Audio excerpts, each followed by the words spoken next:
In our World Lead today, an exclusive look at Myanmar, where the ruthless killings continue and the military cracks down on pro-democracy protesters. Myanmar is a country of about 55 million people in Southeast Asia. It borders Thailand, Laos, China, India, and Bangladesh. The country gained independence in 1948, but it's lived under military rule for much of that time. Only for the last decade did Myanmar enjoy any civilian rule, any taste of democracy, but that all ended 2 months ago when the military, one of the largest militaries in all of Asia, reasserted itself and took over in a violent coup. And CNN's Clarissa Ward and her team were the first outside journalists allowed into the country since the coup, and they filed this report. Clarissa, tell us, what are we going to see? That's right, Jake. Well, according to one monitoring group that's closely following developments in Myanmar, 614 people have been killed in the last 2 months, including dozens of children. Nearly 3,000 people have been detained. One UN official has warned of a bloodbath or even a civil war if something isn't done to contain the situation in Myanmar. We traveled there to confront the military about its ruthless purge, and on the ground, we witnessed some extraordinary acts of courage. By day, the junta continues its brutal crackdown, killing pro-democracy protesters who refuse to submit to military rule. At night, the raids begin as soldiers round up activists and drag away the dead, their bodies evidence of the military's shoot-to-kill tactics. 2 months after overthrowing Myanmar's democratically elected government in a coup, the junta has been unapologetic in its ruthlessness and silent in the face of international outrage. Fearless local journalists and activists have risked everything to show the world what is happening, while outside access to the country has been blocked. But now the military has granted CNN the first access to visit Myanmar. From the moment we arrive, our movements are tightly controlled. Gives you a sense of the intense level of security with us. 1, 2, 3, another 3 over there. 6 trucks full of soldiers accompanying our every move. At township offices across Yangon, alleged victims of the protest movement dutifully await us. They tell us they have been beaten and threatened and humiliated by the violators, a pejorative term the military uses for the pro-democracy protesters. In North Okalapa Township, the local administrator complains that the demonstrators were noisy and broke the law by gathering in groups of more than 5.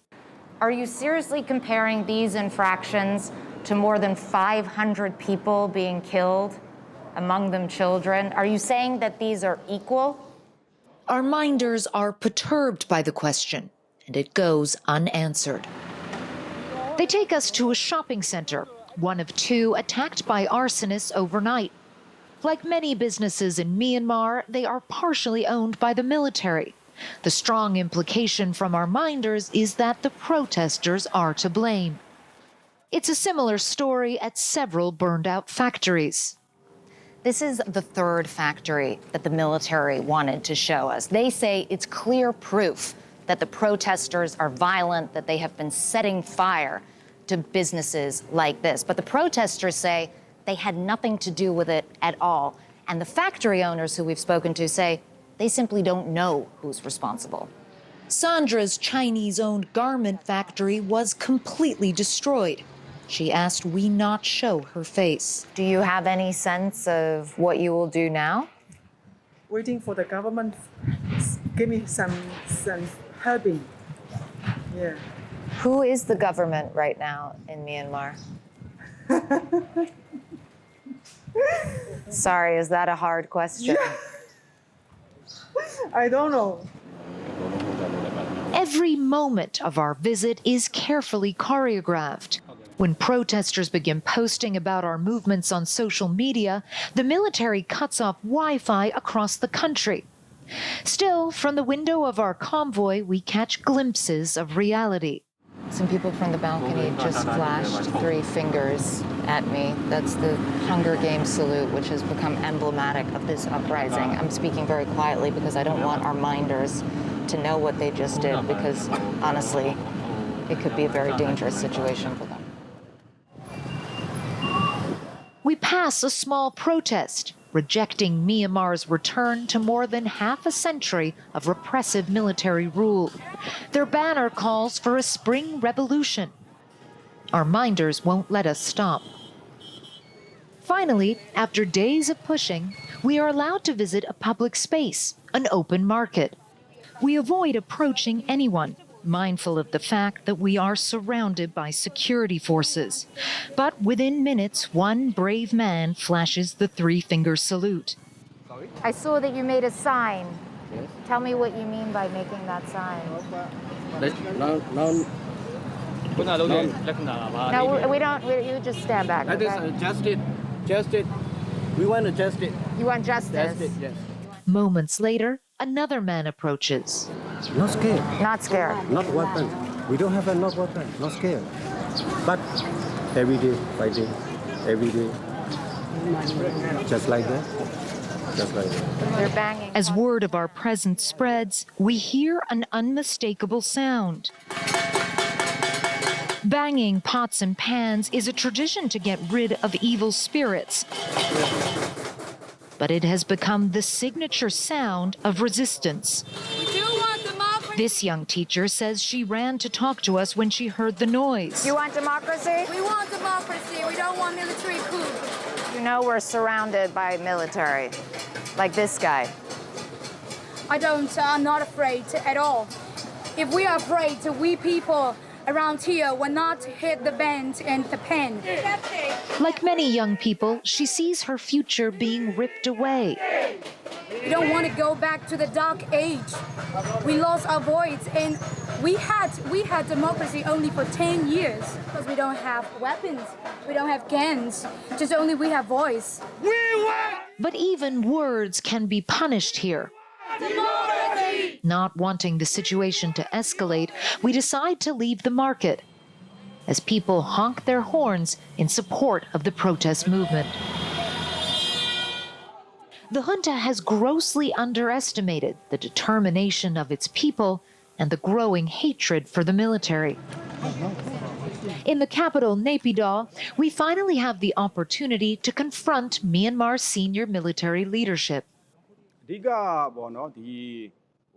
I will tell you the reason why we have to crack down. The protests were peaceful from February 1st to the 8th. The reason for the crackdown was because they blocked civil servants. The security forces are giving warnings. Firstly, shouting to break the crowds and then shooting in the air.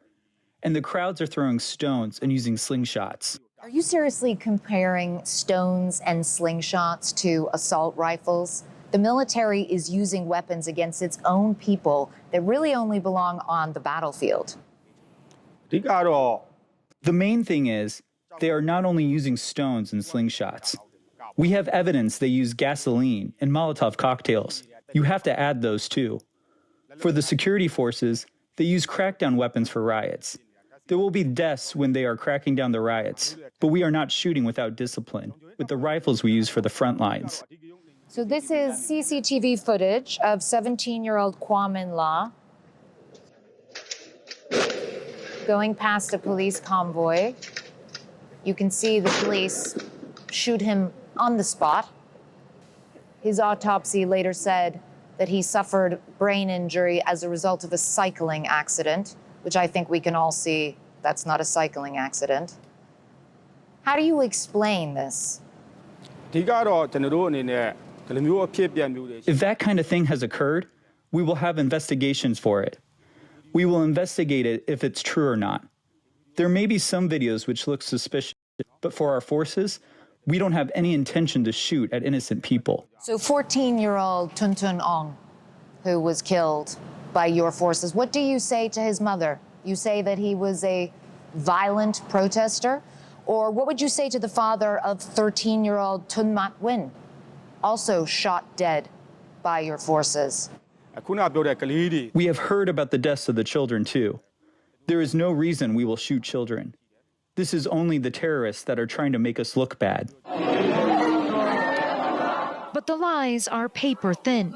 According to the UN, as of March 31st, at least 44 children had been killed. Back in Yangon, our minders take us to another market in a military area, keen to show they have popular support. But the ploy backfires. We want democracy. I understand.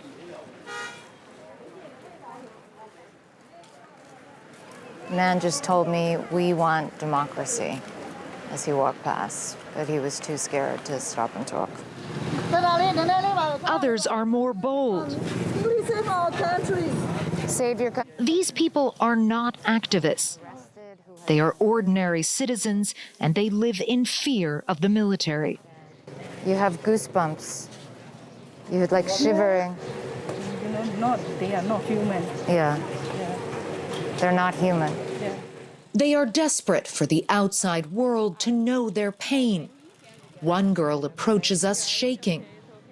I feel like you're very nervous. Are you okay? Yeah. We are not sick anymore. And even the night, there are shoulders and shoot the children. I don't want you to get in trouble. I don't want you to get arrested, okay? Yeah, thank you. All right. She knows her bravery will certainly be punished. But this is a resistance movement built on small acts of great courage. And Jake, I have to tell you that that woman was arrested just after she ran away from us, along with 7 other people who were arrested. Their only crime was talking to CNN, expressing their fears, expressing their hopes for a better future. Thankfully, they were all released after a couple of days, all 8 of them. But really, this is just an illustration, Jake, of how threatened the military is by this popular movement. The military does not have the support of its people, and also an illustration of how extraordinarily brave these men and women are, risking their own security to make the voices of the people heard, Jake. Their courage is just unbelievable. And Clarissa, Myanmar's special envoy to the United Nations has called for tougher sanctions. What impact would that have?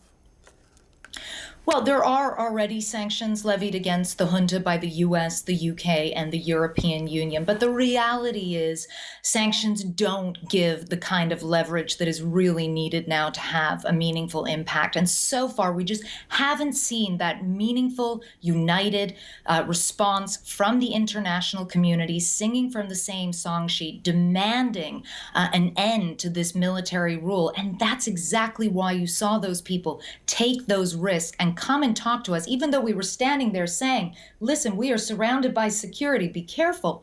That's the desperation of a people who don't have any other options and who are desperate to have the world pay attention to what is happening in Myanmar, Jake. Well, we thank you for helping to bring attention to their plight, and we wish that our world leaders were as brave as these common folks, risking everything just to hold up their 3 fingers and say, we want democracy. Maybe our world leaders can get some courage from these people. Clarissa Ward, another incredible report. Thank you so much. Thank you.